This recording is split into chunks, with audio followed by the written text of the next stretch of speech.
Memory को improve करने का आज हम दूसरा स्टेप जानेंगे, वो है विजुअलाइजेशन एंड ऑब्जर्वेशन। अब इसका क्या मतलब है कि throughout this book I ask you to picture और visualize various objects, faces and places.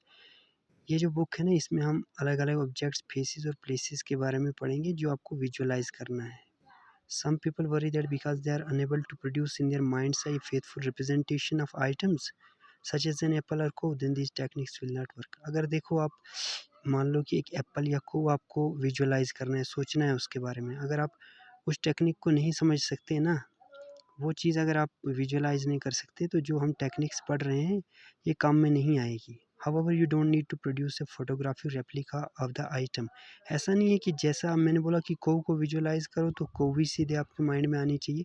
All that is required is simply to imagine some particularly memorable aspect of whatever it is you are attempting to visualize. जो आप चीज़ visualise करना जा रहे हैं ना, उसकी कुछ एस्पेक्ट्स आपको पता होनी चाहिए। एग्जाम्पल के थ्रू हम समझेंगे। Let's say you want to picture a panda bear, एक पांडा बियर को आपने माइंड में लेना है। There is no need to visualise the exact proportion of its no in relation to its ears or the glint of the sun catching its fur. ऐसा नहीं है कि आपको उसके कान के रिलेशन में उसकी नोज़ कितना मतलब छोटी बड़ी है, वो आपको नहीं सोचना है ना, ये सोचना है कि उसके फर पे जो है ना कितना सन की चमक पड़ रही है। Just think of a cartoon image of a big black and white fluffy animal with black eyes and maybe some sharp claws. आपको क्या सोचना है कि एक बहुत बड़ा एनिमल है, ठीक है, ब्लैक एनिमल है, फ्लफी है, ठीक है, उसके जो वूल है, और आपको देखना है कि उसके क्लास जो है ना थोड़े शार्प हैं। तो ऐसे आपको एक पांडा बियर को विजुअलाइज करना है। I find when I am chasing through a list of से 100 वर्ड्स, तो मुझे जब मैंने 100 वर्ड्स को चेज़ किया और मैंने ये पाया कि in trying to commit them to memory, मैंने सोचा इनको याद करूँ, तो I concentrate on getting a flash of one element of the object. तो किसी भी ऑब्जेक्ट का मुझे एक पॉइंट याद रहता है कि हाँ भाई इस ऑब्जेक्ट में ये है। For example all I may see for the word shoe, अगर मैंने शू को याद रखना है तो मेरे माइंड में क्या आएगा, शू लेस। और for a telephone I may gate A split second picture of the keypad on my own phone. Telephone को याद रखना है तो मेरे को क्या आएगा, कीपैड माइंड में आएगा। Remember the word imagine doesn't only mean to form a mental image. इसका मतलब ये नहीं है कि इमेजिन करना है तो आपके माइंड में कोई एक इमेज बननी चाहिए। It can also mean to devise और कंट्राइव, आपको खुद से भी क्रिएट करना है, इसका मतलब ये है इमेजिन का।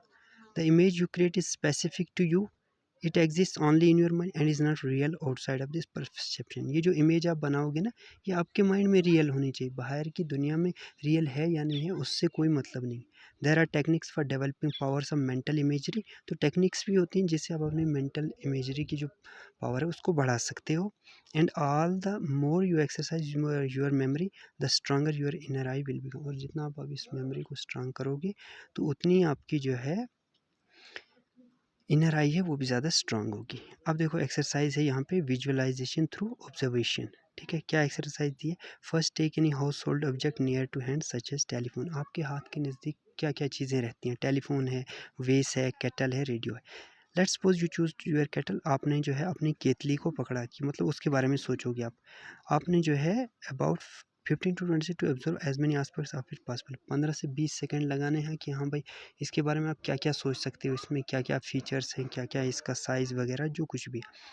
नाउ क्लोज योर आइज, अपनी आंखें बंद करनी है and recall as much about that object as you can in your mind's eye. इसके बारे में आप कितना याद रख पाए वो आपने अपने माइंड में सोचना है। To begin with all you may recollect is the shape of the kettle's body. सबसे पहले क्या आपके माइंड में आएगा, वो आएगी केटल की बॉडी की, ये केटल कैसा है।